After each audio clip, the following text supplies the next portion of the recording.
Hello friends, ಇದೇ ಜನವರಿ 3, 2026ರಲ್ಲಿ America ತನ್ನದಲ್ಲದ ದೇಶ ವೆನಿಜುವೆಲಾ ದೇಶದ ಮೇಲೆ ದಾಳಿ ಮಾಡಿ ಅಲ್ಲಿನ ಪ್ರೆಸಿಡೆಂಟ್ ಮತ್ತು ಆತನ ಹೆಂಡತಿನ ಕಿಡ್ನಾಪ್ ಮಾಡಿಕೊಂಡು ಅಮೆರಿಕಾಗೆ ಬರುತ್ತೆ. ಈ ಕಿಡ್ನಾಪ್ ಕಾರ್ಯಾಚರಣೆಗೆ ಅಮೆರಿಕ ಆಪರೇಷನ್ ಅಬ್ಸಲ್ಯೂಟ್ ರಿಸಾಲ್ವ್ ಅನ್ನೋ ಹೆಸರನ್ನ ಕೊಟ್ಟಿದೆ. ಫ್ರೆಂಡ್ಸ್, ಹಾಗಿದ್ರೆ ಅಮೆರಿಕ ಇಂಥ ದಾಳಿನ ಯಾಕೆ ಮಾಡ್ತು? ಇದ್ರ ಹಿಂದೆ ಇರೋ ಕಾರಣ ಏನು? ಅಮೆರಿಕ ಇಷ್ಟೆಲ್ಲ ಮಾಡ್ತಿದ್ರು ವೆನಿಜುವೆಲಾದ ಸೇನೆ ಏನು ಮಾಡಿದ್ರೆ ಸುಮ್ನೆ ಯಾಕಿತ್ತು? ವೆನಿಜುವೆಲಾದ ಇತಿಹಾಸ ಏನು? ವೆನಿಜುವೆಲಾ ದೇಶದಲ್ಲಿ ಇಷ್ಟೆಲ್ಲ ತೈಲ ಸಂಪತ್ತು ಇದ್ರೂ ಇನ್ನೂ ಆ ದೇಶ ಯಾಕೆ ಬಡತನದಲ್ಲಿ ಉಳಿದಿದೆ ಅನ್ನೋದನ್ನ ಈ ವಿಡಿಯೋದಲ್ಲಿ ನೋಡೋಣ. ಫ್ರೆಂಡ್ಸ್, ವಿಡಿಯೋ ತುಂಬಾ ಇನ್ಫಾರ್ಮೇಟಿವ್ ಆಗಿರುತ್ತೆ. ವಿಡಿಯೋನ ತಪ್ಪದೇ ಕೊನೆವರೆಗೂ ನೋಡಿ. ವಿಡಿಯೋದ ಮಾಹಿತಿ ಇಷ್ಟ ಆದ್ರೆ ವಿಡಿಯೋಗೆ ಜಸ್ಟ್ ಒಂದು ಲೈಕ್ ಅನ್ನು ಕೊಟ್ಟು ಸಪೋರ್ಟ್ ಅನ್ನ ಮಾಡಿ. ಇನ್ನ ವಿಷಯಕ್ಕೆ ಬರೋಣ. ಜನವರಿ 3, 2026ರ ಮಧ್ಯರಾತ್ರಿ ವೆನಿಜುವೆಲಾ ದೇಶದ ರಾಜಧಾನಿ ಕಾರಕಾಸ್ ನಲ್ಲಿ ಅಮೆರಿಕದ ಯುದ್ಧ ವಿಮಾನಗಳು ಮತ್ತು ಹೆಲಿಕಾಪ್ಟರ್ಗಳು ಆಪರೇಷನ್ ಅಬ್ಸಲ್ಯೂಟ್ ರಿಸಾಲ್ವ್ ಅನ್ನ ಮಾಡ್ತವೆ. ಈ ಆಪರೇಷನ್ ಅನ್ನ ಅಮೆರಿಕದ ಅಧ್ಯಕ್ಷ ಡೊನಾಲ್ಡ್ ಟ್ರಂಪ್ ಫ್ಲೋರಿಡಾದ ಫಾರ್ಮ್ ಹೌಸ್ ನಲ್ಲಿ ಕೂತು ನೋಡ್ತಿರ್ತಾರೆ. ಈ ಆಪರೇಷನ್ ಸುಮಾರು 2.5 ಗಂಟೆಗಳ ಕಾಲ ನಡೆಯುತ್ತೆ. ಈ ಆಪರೇಷನ್ ಇಂದ ಅಮೆರಿಕ ವೆನಿಜುವೆಲಾ ದೇಶದ ಅಧ್ಯಕ್ಷ ನಿಕೋಲಾಸ್ ಮಡುರೋ ಮತ್ತು ಅವರ ಹೆಂಡತಿನ ಬಂಧಿಸಿ ಅಮೆರಿಕಗೆ ಕರ್ಕೊಂಡು ಬರ್ತಾರೆ. ಕಾರ್ಯಾಚರಣೆ ಆದ್ಮೇಲೆ ಅಧ್ಯಕ್ಷ ಡೊನಾಲ್ಡ್ ಟ್ರಂಪ್ ತಮ್ಮ ಟ್ರೂತ್ ಸೋಷಿಯಲ್ ಅಕೌಂಟ್ ನಲ್ಲಿ ಅಮೆರಿಕ ಯಶಸ್ವಿಯಾಗಿ ವೆನಿಜುವೆಲಾ ಮತ್ತು ಅಧ್ಯಕ್ಷ ನಿಕೋಲಾಸ್ ಮಡುರೋ ವಿರುದ್ಧ ದಾಳಿ ಮಾಡಿದೆ, ಮಡುರೋ ಮತ್ತು ಪತ್ನಿನ ಬಂಧಿಸಿದೆ ಅಂತ ಬರ್ಕೋತಾರೆ. ಫ್ರೆಂಡ್ಸ್, ಈಗ ವೆನಿಜುವೆಲಾದ ಇತಿಹಾಸನ ನೋಡೋಣ. ಪ್ರಪಂಚ ಭೂಪಟದಲ್ಲಿ ದಕ್ಷಿಣ ಅಮೆರಿಕ ಖಂಡದ ಉತ್ತರ ತುದಿಲಿ ವೆನಿಜುವೆಲಾ ಅನ್ನೋ ದೇಶ ಇದೆ. ವಿಸ್ತೀರ್ಣ ಮತ್ತು ಜನಸಂಖ್ಯೆ ಆಧಾರದ ಮೇಲೆ ವೆನಿಜುವೆಲಾ ಪ್ರಪಂಚದ 6ನೇ ಅತಿ ದೊಡ್ಡ ದೇಶ. ಪ್ರಪಂಚದಲ್ಲೇ ಅತಿ ಹೆಚ್ಚು ತೈಲ ನಿಕ್ಷೇಪ ಹೊಂದಿರೋ ದೇಶ ವೆನಿಜುವೆಲಾ. ವೆನಿಜುವೆಲಾ ದೇಶದಲ್ಲಿ ಸುಮಾರು 303 ಬಿಲಿಯನ್ ಬ್ಯಾರೆಲ್ ನಷ್ಟು ತೈಲ ಇದೆ ಅಂತ ಅಂದಾಜು ಮಾಡಲಾಗಿದೆ. ಇದರ ನಂತರ ಸ್ಥಾನದಲ್ಲಿ ಸೌದಿ ಅರೇಬಿಯಾ.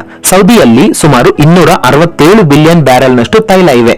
ಆದ್ರೆ ವಿಪರ್ಯಾಸ ಏನಂದ್ರೆ 2025ರಲ್ಲಿ ಸೌದಿ ಅರೇಬಿಯಾದ ಜಿಡಿಪಿ $1,270 ಬಿಲಿಯನ್ ನಷ್ಟಿತ್ತು. ಸೌದಿ ದೇಶಕ್ಕಿಂತ ಅತಿ ಹೆಚ್ಚು ತೈಲ ನಿಕ್ಷೇಪ ಹೊಂದಿರೋ ವೆನಿಜುವೆಲಾದ ಜಿಡಿಪಿ ಬರೀ $83 ಬಿಲಿಯನ್. ಜಿಡಿಪಿ ಇಂದಲೇ ಈ ಎರಡೂ ದೇಶಗಳ ಮಧ್ಯದ ವ್ಯತ್ಯಾಸ ಅಜಗಜಾಂತರವಾಗಿದೆ. ಇಷ್ಟೆಲ್ಲ ತೈಲ ಸಂಪತ್ತು ಇದ್ರೂ ವೆನಿಜುವೆಲಾ ದೇಶದಲ್ಲಿ ಬಡತನ, ನಿರುದ್ಯೋಗ, ಹಣದುಬ್ಬರ, ಭ್ರಷ್ಟಾಚಾರ ಹೆಚ್ಚಾಗೇ ಇದೆ. ವೆನಿಜುವೆಲಾದ ಇತಿಹಾಸ ಮತ್ತು ರಾಜಕೀಯ. 1498ರಲ್ಲಿ ಕ್ರಿಸ್ಟೋಫರ್ ಕೊಲಂಬಸ್ನ ಕಣ್ಣು ವೆನಿಜುವೆಲಾದ ದೇಶ ಮೇಲೆ ಬೀಳುತ್ತೆ. ಇದರಿಂದ 1810ರವರೆಗೂ ಇದು ಸ್ಪೇನ್ನ ವಸಾಹತು ಆಗಿತ್ತು. ವೆನಿಜುವೆಲಾ ಅನೇಕ ಸ್ವತಂತ್ರ ಹೋರಾಟಗಳ ನಂತರ ಸೈಮನ್ ಬೊಲಿವರ್ ನ ನೇತೃತ್ವದಲ್ಲಿ ಸ್ವತಂತ್ರನ ಪಡೆಯುತ್ತೆ. ಇದೇ ಕಾರಣದಿಂದಲೇ ವೆನಿಜುವೆಲಾದ ಅಧಿಕೃತ ಹೆಸರು ಬೊಲಿವೇರಿಯನ್ ರಿಪಬ್ಲಿಕ್ ಆಫ್ ವೆನಿಜುವೆಲಾ ಅಂತ. 1859ರಲ್ಲಿ ಅಮೆರಿಕದ ಪೆನ್ಸಿಲ್ವೇನಿಯಾದಲ್ಲಿ ಪ್ರಪಂಚದ ಮೊಟ್ಟ ಮೊದಲ ತೈಲ ಬಾವಿನ ತೋಡ್ತಾರೆ. ಅದಾದ್ಮೇಲೆ ಪ್ರಪಂಚದಾದ್ಯಂತ ತೈಲಕ್ಕೋಸ್ಕರ ಹುಡುಕಾಟ ನಡೆಸ್ತಾರೆ. 1914ರಲ್ಲಿ ವೆನಿಜುವೆಲಾದ ಮಾರಕ್ಯಾಬೋ ಬೇಸಿನ್ ನಲ್ಲಿ ತೈಲ ಪತ್ತೆಯಾಗುತ್ತೆ.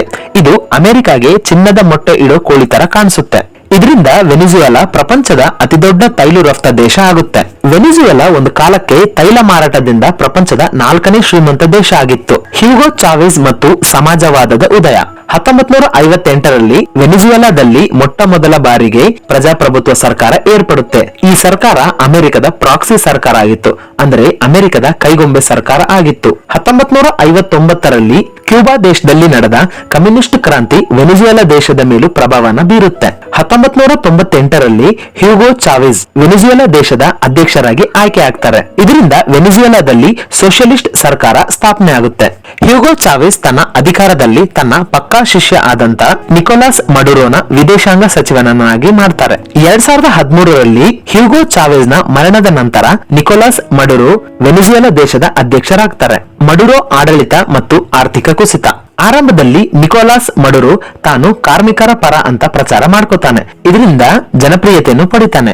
ಆದ್ರೆ ಬರ್ತಾ ಬರ್ತಾ ನಿಕೋಲಾಸ್ ಮಡುರೋ ಒಬ್ಬ ಸರ್ವಾಧಿಕಾರಿ ತರ ನಡ್ಕೋತಾನೆ. ತಮ್ಮ ಪ್ರತಿಪಕ್ಷ ಮತ್ತು ವಿರೋಧಿಗಳನ್ನ ಹತ್ತಿಕ್ಕೋದಿಕ್ಕೆ ಆರಂಭಿಸ್ತಾನೆ. ಇದೇ ಟೈಮ್ ಅಲ್ಲಿ ಅಮೆರಿಕ ವೆನಿಜುವೆಲಾದ ಮೇಲೆ ನಿರ್ಬಂಧಗಳನ್ನ ಹೇರುತ್ತೆ. ಇಲ್ಲಿ ನಿರ್ಬಂಧ ಅಂತ ಅಂದ್ರೆ ಅಮೆರಿಕ ವೆನಿಜುವೆಲಾ ತನ್ನ ತೈಲನ ಯಾವುದೇ ದೇಶಕ್ಕೂ ಮಾರೋ ಹಾಗಿಲ್ಲ ಅಂತ ಹೇಳುತ್ತೆ. ಒಂದು ವೇಳೆ ಯಾವುದೇ ದೇಶ ವೆನಿಜುವೆಲಾದ ಹತ್ರ ತೈಲನ ಖರೀದಿ ಮಾಡಿದ್ರೆ ಆ ದೇಶದ ಮೇಲೂ ಆರ್ಥಿಕ ನಿರ್ಬಂಧಗಳನ್ನ ಏರಿಸ್ತೀವಿ ಅಂತ ಹೇಳ್ತಾರೆ. ಇದರಿಂದ ವೆನಿಜುವೆಲಾ ದೇಶದಲ್ಲಿ ಆರ್ಥಿಕ ಚಟುವಟಿಕೆಗಳು ನಿಂತೋಗಿ ದೇಶದಲ್ಲಿ ಹಸಿವು ಮತ್ತು ಆರ್ಥಿಕ ಸಂಕಷ್ಟ ಉಂಟಾಗುತ್ತೆ. ಇದರ ಪರಿಣಾಮ ಅದೆಷ್ಟಿತ್ತು ಅಂದ್ರೆ ವೆನಿಜುವೆಲಾದ ಕರೆನ್ಸಿ ಬೊಲಿವರ್ಗೆ ಬೆಲೆನೇ ಇಲ್ಲದಂತಾಯ್ತು. Operation absolute resolve. Donald Trump 2ನೇ ಸಲ ಅಮೆರಿಕದ ಅಧ್ಯಕ್ಷ ಆದಾಗ ರಷ್ಯಾ ಯುಕ್ರೇನ್ ಯುದ್ಧದಿಂದ ಅಮೆರಿಕದಲ್ಲಿ ತೈಲದ ಕೊರತೆ ಉಂಟಾಗುತ್ತೆ. ಈ ಕೊರತೆನ ನೀಗಿಸೋಕೆ ವೆನಿಜುವೆಲಾದ ಮೇಲೆ ಕಣ್ಣಿಡ್ತಾನೆ. ಇದಕ್ಕೆ Donald Trump Nicholas Maduro illegal ಆಗಿ ಮಾದಕ ವಸ್ತು ಅಂದ್ರೆ ಡ್ರಗ್ಸ್ ಅನ್ನ ಅಮೆರಿಕಗೆ ಸಪ್ಲೈ ಮಾಡ್ತಿದ್ದಾನೆ ಅಂತ ಆರೋಪ ಮಾಡ್ತಾರೆ. ಜೊತೆಗೆ ಆಗಸ್ಟ್ 2025ರಲ್ಲಿ ಅಮೆರಿಕ ನಿಕೋಲಾಸ್ ಮಡುರೋನ ಹಿಡಿಕೊಟ್ಟವ್ರಿಗೆ 450 ಕೋಟಿ ರೂಪಾಯಿ ಇನಾಮನ್ನು ಘೋಷಿಸ್ತಾರೆ. ಈ ಸುಳ್ಳು ಆರೋಪನ ಮಾಡಿ ಡೊನಾಲ್ಡ್ ಟ್ರಂಪ್ ವೆನಿಜುವೆಲಾದ ತೈಲಕ್ಕೋಸ್ಕರ ಜನವರಿ 3ನೇ ತಾರೀಕು ಆಪರೇಷನ್ ಅಬ್ಸಲ್ಯೂಟ್ ರಿಸಾಲ್ವ್ ಅನ್ನ ಶುರು ಮಾಡ್ತಾರೆ. ಬರೀ 2.5 ಗಂಟೆಯಲ್ಲಿ ವೆನಿಜುವೆಲಾಗೆ ನುಗ್ಗಿ ಅಲ್ಲಿನ ಅಧ್ಯಕ್ಷ ಮತ್ತು ಅವನ ಹೆಂಡತಿ ಸಿಲಿಯಾ ಫ್ಲೋರಿಸ್ ನನ್ನ ಕಿಡ್ನಾಪ್ ಮಾಡಿ ಅಮೆರಿಕಾಗೆ ತರ್ತಾರೆ. ಕೈಗೆ ಬೇಡಿ ಕಣ್ಣಿಗೆ ಪಟ್ಟಿ ಕಟ್ಟಿರೋ ಮಡುರೋನ ಫೋಟೋನ ಅಮೆರಿಕ ತನ್ನ ಸೋಷಿಯಲ್ ಪ್ಲಾಟ್ಫಾರ್ಮ್ ನಲ್ಲಿ ಹಂಚಿಕೊಳ್ಳುತ್ತೆ. ನಂತರ ಮಡುರೋ ದಂಪತಿನ ಅಮೆರಿಕದ ನ್ಯೂಯಾರ್ಕ್ ಫೆಡರಲ್ ಡಿಸ್ಟ್ರಿಕ್ಟ್ ಕೋರ್ಟ್ ನಲ್ಲಿ ಹಾಜರುಪಡಿಸ್ತಾರೆ. ಮಡುರೋಗೆ ಅಮೆರಿಕದಲ್ಲಿ ತಪ್ಪನ್ನ ಒಪ್ಕೊಳ್ಳೋದಕ್ಕೆ ಪ್ರೆಷರ್ ಅನ್ನ ಹಾಕ್ತಾರೆ. ಒಂದು ವೇಳೆ ನಿಕೋಲಾಸ್ ಮಡುರೋ ತಾನು ತಪ್ಪು ಮಾಡಿದೀನಿ ಅಂತ ಒಪ್ಕೊಂಡ್ರೆ ಜೀವನ ಪೂರ್ತಿ ಅಮೆರಿಕದ ಜೈಲಲ್ಲೇ ಕೊಳಿಬೇಕಾಗುತ್ತೆ. ಫ್ರೆಂಡ್ಸ್, ಅಮೆರಿಕ ತನ್ನದಲ್ಲದ ದೇಶದ ಮೇಲೆ ಈ ರೀತಿ ದರ್ಪ ತೋರಿಸಿದ್ದು ಎಷ್ಟು ಸರಿ ಅನ್ನೋದನ್ನ ನಮಗೆ ಕಮೆಂಟ್ ಬಾಕ್ಸ್ ನಲ್ಲಿ ತಿಳಿಸಿ. ಫ್ರೆಂಡ್ಸ್, ಇದಾಗಿತ್ತು ಇವತ್ತಿನ ವಿಡಿಯೋದ ಇನ್ಫಾರ್ಮೇಶನ್ ಇಷ್ಟ ಆದ್ರೆ ವಿಡಿಯೋಗೆ ಜಸ್ಟ್ ಒಂದು ಲೈಕ್ ಅನ್ನ ಕೊಡಿ. ಹಾಗೆ ನಮ್ಮ ಚಾನೆಲ್ ಅನ್ನ ಸಬ್ಸ್ಕ್ರೈಬ್ ಮಾಡ್ಕೊಳ್ಳಿ.